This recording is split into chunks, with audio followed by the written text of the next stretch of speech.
सुप्रीत जी, आपने प्रदीप सेन से जुड़े रहने की दूसरी वजह तो बताई ही नहीं। मैंने कहा, सरस्वती जी, मुझे पता है कि आप भी मुझसे इत्तेफाक करेंगी कि हम अपनी जान पर खेलकर उसे नर्क में भेज भी दें तो राय अहमद अली के कुंबे पर होने वाले जुल्म के असरात खत्म नहीं होंगे।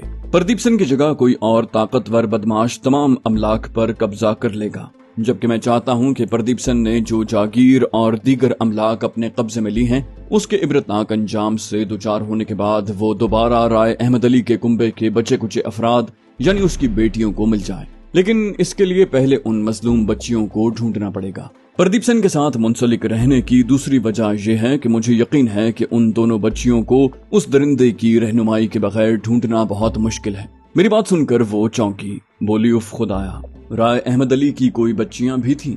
उनके साथ उस दरिंदे ने क्या सलूक किया, जरा तफसील से बताएं। मैंने उसकी फरमाइश के बरक्स मुख्तसर लेकिन जामे अंदाज में सारा मामला सरस्वती के सामने बयान कर दिया। मेरी तवक्को के ऐन मुताबिक उसके चेहरे पर नफरत और तैश के आसार नमूदार हुए। इससे पहले कि वो प्रदीप सेन के बारे में अपनी नापसंदीदगी दोहराती, मैंने बात को बामकसद रुख पर आगे बढ़ाते हुए कहा, मेरा आपके पास आने का एक मकसद ये भी था कि शायद आप राय अहमद अली के घर की खवातीन को खरीदने वाले अनूप नारंग नामी बदमाश को जानती हूँ। वो प्रदीप सेन के मुलाजिम आलोक कुमार को उसी बाजार में मिला था और वो यकीनन उसी तरह के किसी सौदे के सिलसिले में यहाँ आया होगा। उसने प्रदीप सेन को जितनी भारी रकम अदा की है, उससे ये अंदाजा लगाना मुश्किल नहीं कि वो कोई छोटा मोटा दल्लाल नहीं। मेरी बात सुनकर सरस्वती की पेशानी पर सोच की लकीरें फैल गईं।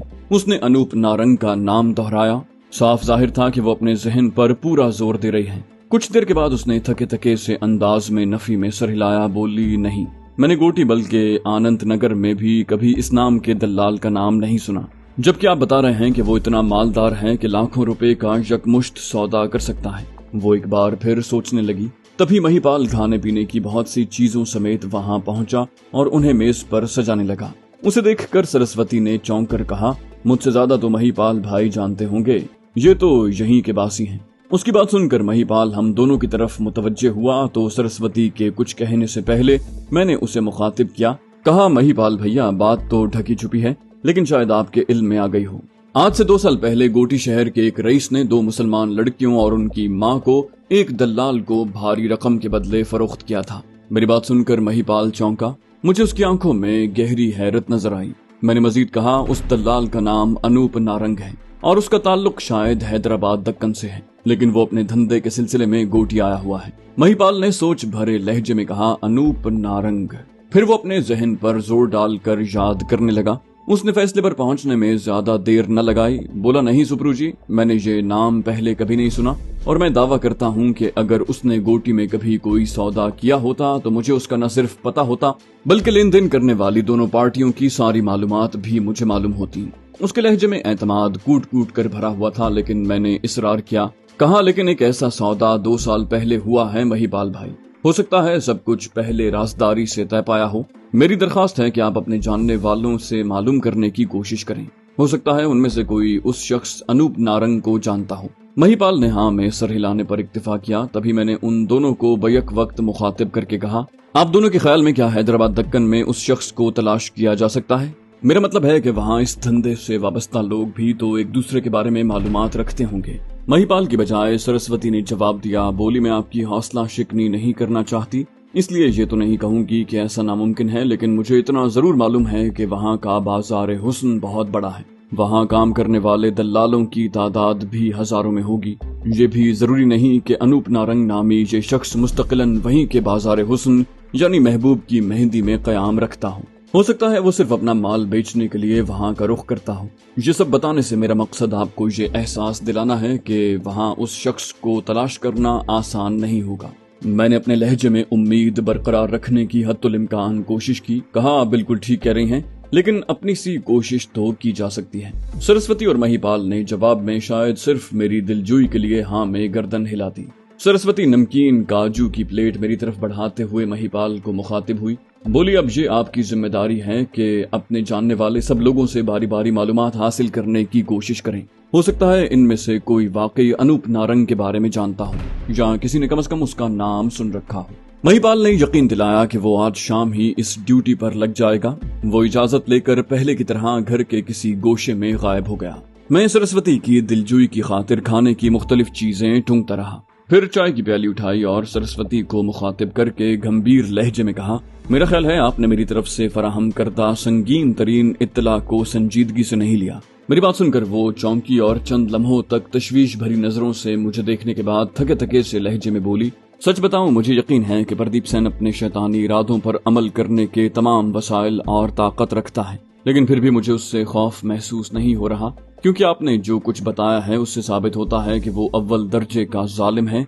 और मोहसिना भी बताया करती थी कि हर जालिम शख्स अंदर से बहुत बुज़दिल होता है और दरअसल अपनी बुज़दिली का भेद खुलने से बचाने के लिए ही जुल्म करता है। इससे पहले कि वो मजीद कुछ कहती, मैंने गुफ्तगू की डोर अपने हाथ में ले ली। कहा, आप बिल्कुल ठीक कह रही हैं। प्रदीप सेन के बुज़दिल होने में कोई शुबा नहीं, लेकिन अपने खिलाफ उसकी किसी बुज़दिलाना साजिश से बचने के लिए कोई एहतियाती तदबीर इख्तियार करने में क्या हर्ज है। सरस्वती ने उसी पजमुर्दा लहजे में कहा, आप फिक्र न करें सुप्रू जी, प्रदीप सेन मेरे खिलाफ अपने घिनौने अज़ाइम में इतनी आसानी से कामयाब नहीं हो सकता। बस मुझे उसे औकात में रखने के लिए अपने एक दो ऐसे मेहरबानों का एहसान मोल लेना पड़ेगा जिनसे मेरा कई साल से कोई राब्ता नहीं है, लेकिन जो मेरी दिलजोई की खातिर प्रदीप सेन से कई गुना खतरनाक बदमाशों की सरकूबी कर सकते हैं, वो मुझे एक तन्हा और लावारिस औरत समझकर इस तरह के इरादे बांध रहा है। उसे जैसे ही पता चला कि ऐसी किसी हरकत के नतीजे में उसे लेने के देने पड़ सकते हैं, तो वो चूहे की तरह दुबक कर बैठ जाएगा। मैंने सरस्वती की बात गौर से सुनी और फिर मोहतात अल्फाज का इंतखाब करते हुए कहा,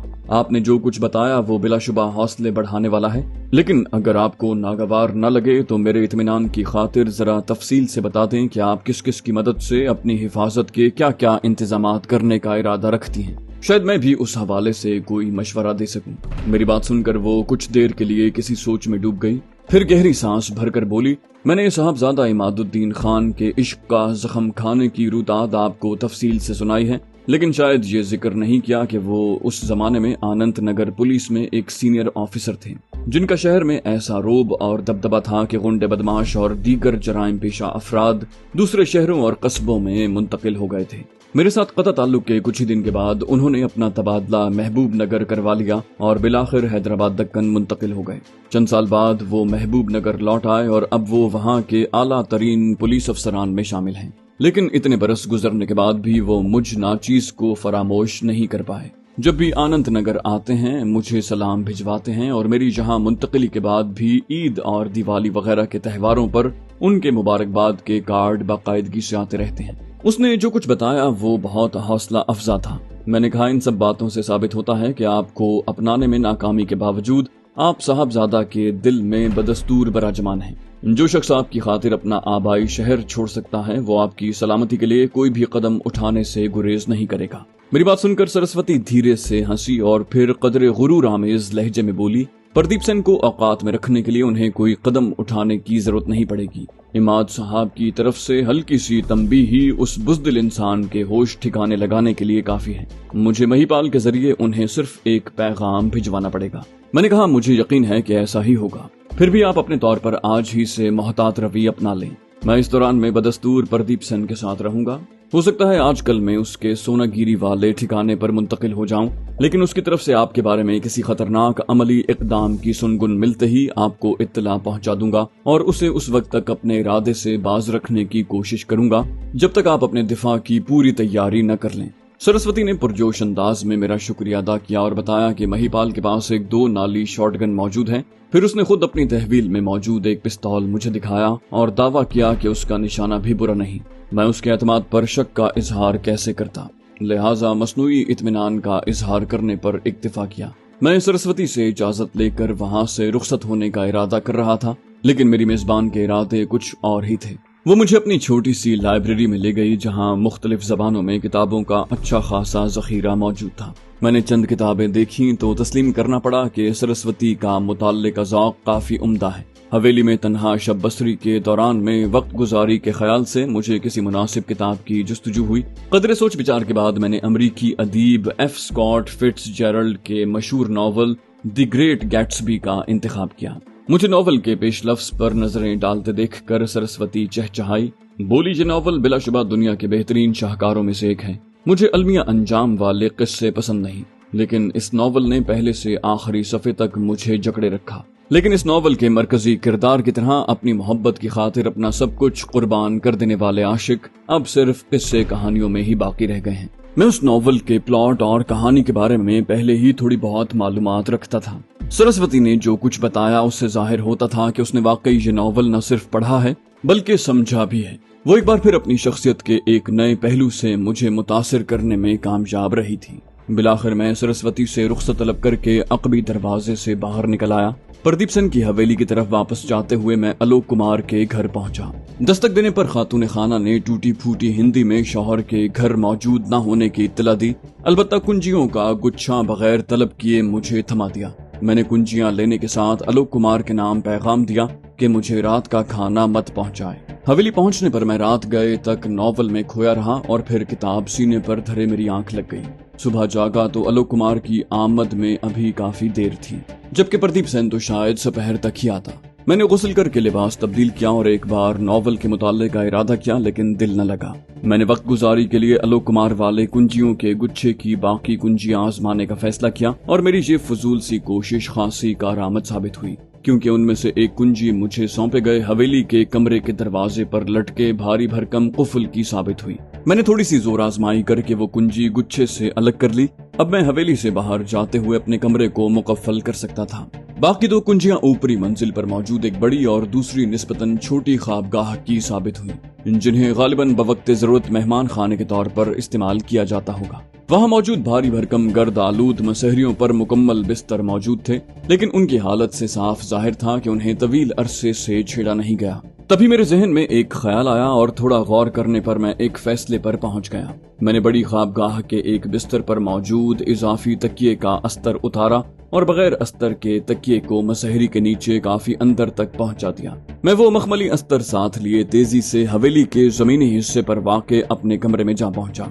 मैंने अपना सूटकेस गैर मुकफ्फल करके अपनी बेशकीमत अशिया तकिए के अस्तर में मुंतकिल की और दोबारा ऊपरी मंजिल पर पहुंच गया। ताहम इस मर्तबा मैंने छोटी ख्वाबगाह का रुख किया और अपनी अशिया का हामिल तकिए का अस्तर बिल्कुल कोने वाली जहाजी मसहरी के सरहाने के अकब में हत्तुल इम्कान अंदर करके ठूंस दिया। मैंने इत्मीनान कर लिया कि अब वो झांक कर देखने के बावजूद नजर नहीं आ रहा है। उसके साथ ही अपने बेशकीमत असासे के तहफ्फुज़ के हवाले से दिल में पोशीदा इस्तराब में भी खासी कमी आ गई। मैंने अपनी वहां आमद के कोई वाज़ेह आसार ढूंढने के लिए दोनों ख्वाबगाहों का बगौर जायजा लिया और इत्मीनान होने पर उन्हें मुकफ्फल करके जमीनी मंजिल पर आ गया। मैंने नॉवल के 5-6 सफ़े ही पढ़े थे कि आलोक कुमार नाश्ते समेत पहुंच गया। उसने माजरत की कि वो मुझे कल दोपहर घर पर नहीं मिल सका और फिर बर्तन समेटने के बाद अपने कामों में लग गया। पेट पूजा के बाद मैं नॉवल पढ़ते हुए प्रदीप सेन की आमद का इंतजार करता रहा। आलोक कुमार को मैंने दोपहर के खाने का मना करके घर जाने की इजाजत दे दी थी। इस दौरान में वो मेरी गाड़ी साफ करके 10 रुपया मजदूरी खरी कर चुका था। मैं उसे वैसे भी अपनी आमद के बाद से रोजाना 10 रुपया बख्शिश दे दिया करता था, लिहाजा वो मुझसे बहुत खुश था और कोई भी खिदमत बजा लाने का मौका तलाश करता रहता। प्रदीप सेन ने आने में कुछ ज्यादा ही देर लगा दी थी, हत्ता के शाम होने पर आलोक कुमार अपनी ड्यूटी पर पहुंच गया। उसके पूछने पर मैंने खाने का मामला प्रदीप सेन की आमद तक मुलतवी रखने की हिदायत की। ताहम उसने बताया कि रात का पहला पहर खत्म होते ही खाने पीने की अशिया मिलना दुश्वार हो जाएगा। वैसे भी प्रदीप सेन का आना यकीनी नहीं है। उसके इसरार पर मैंने खाना मंगवा लिया। ये फैसला मुनासिब साबित हुआ क्योंकि प्रदीप सेन वाकई रात भर नहीं आया। अगले रोज भी उसके दोपहर तक आने का इम्कान नहीं था, लिहाजा मैं अलस सुबह अपनी गाड़ी लेकर गोटी शहर पहुंचा और कुंजियां आलोक कुमार के हवाले कर दी। अब मैं जूनागिरी में वाक़े प्रदीप सेन के ठिकाने की तरफ जाना चाहता था ताकि उसके गिरदो निवाह का तफसील से जायजा ले सकूं, ताकि किसी हंगामी सूरत हाल में फरार का मुनासिब रास्ता मुंतखब कर सकूं। लेकिन मैं किसी मकामी बाशिंदे से रास्ता मालूम नहीं करना चाहता था। मैंने सोचा कि हाईवे पर जाकर वहां किसी से जूनागिरी जाने के लिए रहनुमाई हासिल करूं, लेकिन मैं आलोक कुमार के घर वाली गली से सड़क पर खड़ी अपनी गाड़ी के पास पहुंचा तो मेरी नजर सामने मौजूद वाल्मीकि महर्षि मंदिर पर पड़ी। उसी वक्त मेरे जहन में एक तरकीब आई और मैं पुरएतमाद कदमों से मंदिर की तरफ बढ़ा। भारी भरकम दरवाजे से अंदर दाखिल होते ही मेरी नजर मकामी लिबास में मलबूस एक शख्स पर पड़ी। वो अपने हुलिये से मंदिर के करता धरताओं में से दिखाई नहीं दे रहा था। मुझे देखकर वो ठिठका। मैंने उसे इशारे से अपने पास बुलाया और सवाल किया, महापुजारी जी कहाँ हैं? उन्हें बुला कर लाओ। उसे सिर्फ महापुजारी ही समझ आया होगा। ताहम वो तेज कदमों से पहलू वाले दरवाजे की तरफ बढ़ा और कुछ ही देर के बाद वो वापस लौटा तो एक उथेड़ उम्र स्याह फाम शख्स उसके साथ था। उसके हुलिये ने बिला ताखीर उसकी पहचान करवा दी। मैंने उसे पहले प्रणाम किया और जय कृष्णा कहकर खैर मकदम करने का मौका दिया। मैंने जवाब में हथेलियां जोड़कर जय कृष्णा कहकर बावकार लहजे में कहा, मुझे जूनागिरी के मंदिर में पूजा के लिए जाना है, क्या आप मुझे रास्ता बता सकते हैं? मेरी बात सुनकर वो चौंका और शिकस्ता हिंदी में बोला, तुमको पोली रामा मंदिर जाना है जी? मैंने उसी बारोब लहजे में कहा, हाँ, क्या जूनागिरी में और भी कोई मशहूर मंदिर है? पुजारी ने जल्दी से हाँ में गर्दन हिलाई। बोला, वहाँ से 1 मील आगे धूना अंजानिया स्वामी मंदिर है। मुझे लगा वो मेरे धार्मिक इरादों को तकवीत देने के लिए कोई लंबी फहरिस्त गिनवाने वाला है, लिहाजा मैंने उसकी बात काटते हुए कहा, ठीक है, मैं चला जाऊंगा, बहुत बहुत धन्यवाद। मैंने मंदिर से निकलते हुए पलट कर देखने की कोशिश न की, वरना इस रूखे रवैये पर पुजारी खासा जिसबिस दिखाई देता। उसके बताए हुए रास्ते के मुताबिक मुझे गोटी के दरमियान से गुजरकर सीधा आगे बढ़ना था। उसके बाद ये सड़क 10 मील आगे चलकर जूनागिरी कस्बे से जा मिलती। सड़क की हालत मेरे अंदाजे के बरक्स गोटी से आगे भी खासी बेहतर थी और मेरी गाड़ी सुबक रफ्तारी से आगे बढ़ रही थी। सड़क के दोनों तरफ छोटे बड़े खेतों का सिलसिला चल रहा था, जिनमें से ज्यादातर में गंदुम की पकी फसल का सोना बिखरा हुआ था। जूनागिरी मेरी तवक्को से बड़ा कस्बा साबित हुआ। मेरा ये अंदेशा भी गलत निकला कि मेरी गाड़ी मुझे वहाँ तमाशा बना देगी। मैं कस्बे के वस्त से गुजरता हुआ शुमाल की तरफ बढ़ा, लेकिन मुझे कहीं नहीं लगा कि मैं खुसूसी तवज्जो का मरकज बना हुआ हूँ। मैं पूरी आबादी पार करके कस्बे के शुमाली मज़ाफात में पहुँच गया, जहाँ प्रदीप सेन के कहने के मुताबिक उसका ठिकाना वाक़े होना चाहिए था। मुझे ज्यादा न भटकना पड़ा। सुनीता भवन की फसील नुमा 4 दीवारी मुझे काफी फासले से नजर आ गई।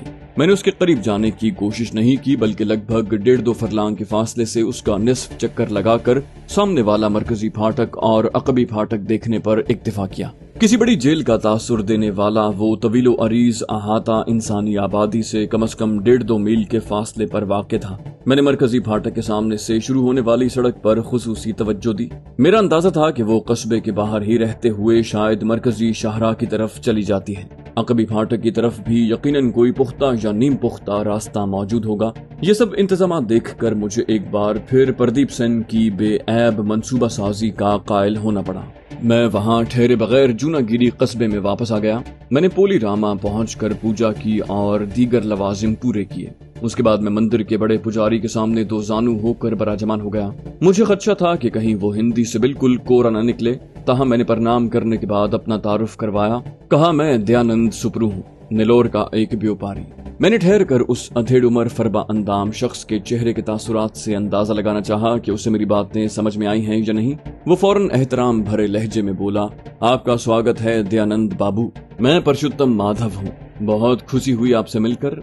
इस ओर कैसे आना हुआ? मैंने अपने लहजे में उदासी भरते हुए कहा, मेरे विवाह को 12 बरस बीत गए हैं, परंतु हमारे घर कोई संतान नहीं है। एक साधु ने 300 मंदिरों में पूजा के बाद संतान की प्रार्थना का आदेश दिया है। इस कारण मैं हर महीने के 6 दिन यात्रा के लिए नए मंदिरों की खोज में लगाता हूँ। मुझे हाईवे पर किसी ने गोटी में वाल्मीकि महर्षि मंदिर का बताया था, वहाँ से इस मंदिर का पता चला। मुझे लगा कि वो मेरी तराशी हुई कहानी से खासा मुतासिर हुआ है। बोला, आपने तो मुझे भौंचिक कर दिया है दयानंद जी। मैं भी भगवान से आपकी हार्दिक इच्छा पूरी करने की प्रार्थना करूंगा, परंतु आप एक महान धार्मिक कर्तव्य निभा रहे हैं। मैंने आजिज़ी भरे लहजे में कहा, धन्यवाद माधव जी, आपसे विनती है कि आसपास के किसी मंदिर का पता और दिशा बता दें, मैं आपका अधिक आभारी रहूंगा। सवारी का कोई संकट नहीं है, मेरे पास अपनी गाड़ी मौजूद है। मेरी बात सुनकर उसने फौरन धूना अंजानिया स्वामी मंदिर का बताया। उसके कुछ देर सोचने के बाद उसने कहा, वहाँ से आप जूनागिरी वापस आओ और बाईं ओर जाने वाली सड़क पर चढ़ जाओ। वो सड़क आपको 1 मील आगे सोंकोला मावा मंदिर पहुंचा देगी। वही सड़क 8 मील आगे जाकर हाईवे से मिल जाएगी। अगर आप हाईवे पे ना चढ़ें तो वही सड़क आपको हाईवे पार करके एक मशहूर हनुमान मंदिर पहुंचा देगी।